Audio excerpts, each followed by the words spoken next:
The air conditioner cooling you right now? It was never built to cool you. The man who invented it didn't care if you were comfortable, didn't care about the heat at all. He had one job: save some paper at a printing press. That's it.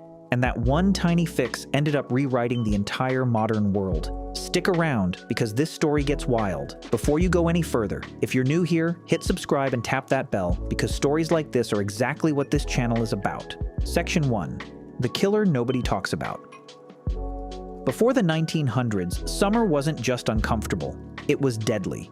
Every year, heat killed people, and doctors had no real answer for it. If you were rich, you escaped to the mountains. If you weren't, you just endured it. And it wasn't only people suffering. Factories slowed down, food spoiled faster, medicine went bad, entire economies would basically stall out every single summer. Here's a wild detail. In Washington, D.C., the U.S. Congress would literally shut down for months at a time because the heat was unbearable. Government just stopped. Heat wasn't an inconvenience. It was a full-blown crisis. And the person who was about to fix all of it? A 25-year-old kid who had no idea what he was walking into.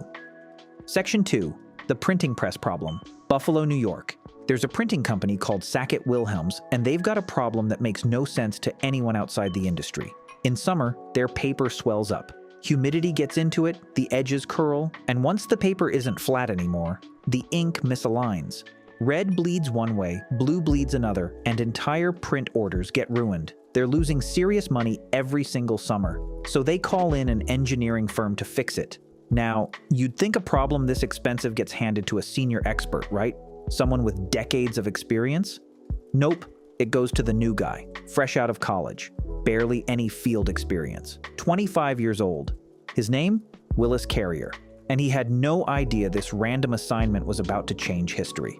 Section 3, the breakthrough. Carrier studies the printing press for days, and he figures something out that nobody else had connected. The real enemy isn't heat, it's humidity. He spends weeks taking measurements, tracking temperature, observing conditions, and then, supposedly while standing at a train station, watching fog roll in, it clicks. If you cool air down enough, it releases its extra moisture. Same reason a cold bottle sweats in the fridge. So he designs a machine. It pulls air in, sprays it with water to cool it, and as the air cools, the excess humidity condenses out as water. The machine gets installed at the printing press, and it works. The paper stays flat, the colors line up.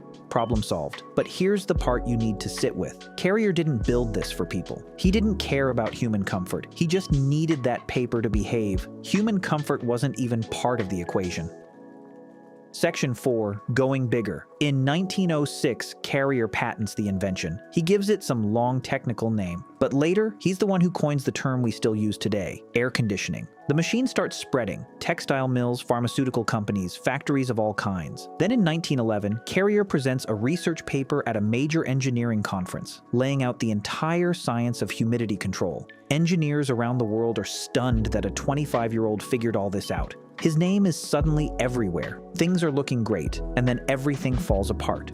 Section 5. The crash. The Wall Street crash. The American economy collapses. Millions lose their jobs overnight. Businesses shut down. Banks fail. And when people can barely afford rent, nobody's buying air conditioners.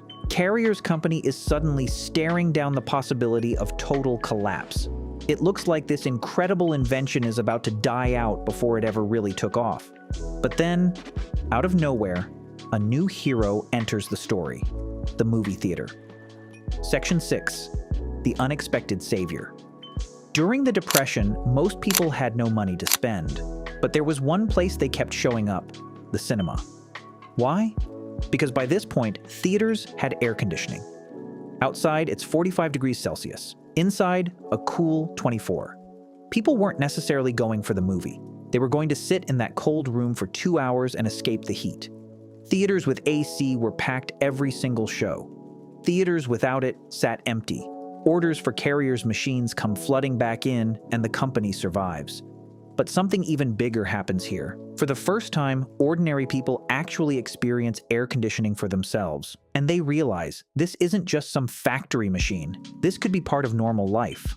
Section 7. Into every home from theaters. AC spreads to department stores, then restaurants, then offices. In 1931, the first room air conditioner hits the market. a unit small enough to cool a single room. But the price? In today's money, we're talking the equivalent of a luxury car. Only the wealthy could afford it. Then World War II ends. America's economy booms. People have jobs, money, and they're building and furnishing homes like never before. Manufacturing scales up, technology improves, prices drop. And by the 1950s, AC is making its way into middle-class American homes. By the 1960s, it's everywhere. And that's when things get really interesting. Because AC doesn't just cool homes anymore, it starts reshaping entire cities.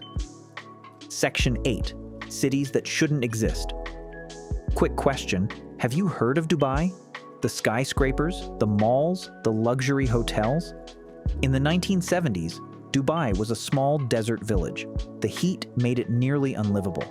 Today, over 2 million people live there. That shift didn't happen by accident. Without air conditioning, that growth is basically impossible. And it's not just Dubai. Look at Las Vegas, Phoenix, Houston, cities where temperatures sit above 40 degrees for half the year. Millions of people live, work, and run businesses there. Why? Because of one machine. Singapore's founding Prime Minister, Lee Kuan Yew, once said air conditioning was the single most important invention behind his country's success. Even the US Congress, the one that used to shut down every summer, started running year-round once AC was installed. This wasn't just about comfort anymore. This machine was running entire nations. Section 9. The bigger picture. Here's the thing most people never think about. The medicine you take, insulin, vaccines, cancer treatments, none of that could exist without precise temperature and humidity control. AC isn't optional in that process, it's essential. Operating rooms rely on controlled temperatures to prevent infection. And here's the one that really gets me. Every time you scroll Instagram, stream Netflix, or check your bank balance, you're relying on a data center. Those servers generate so much heat that without cooling systems, they'd fail within minutes.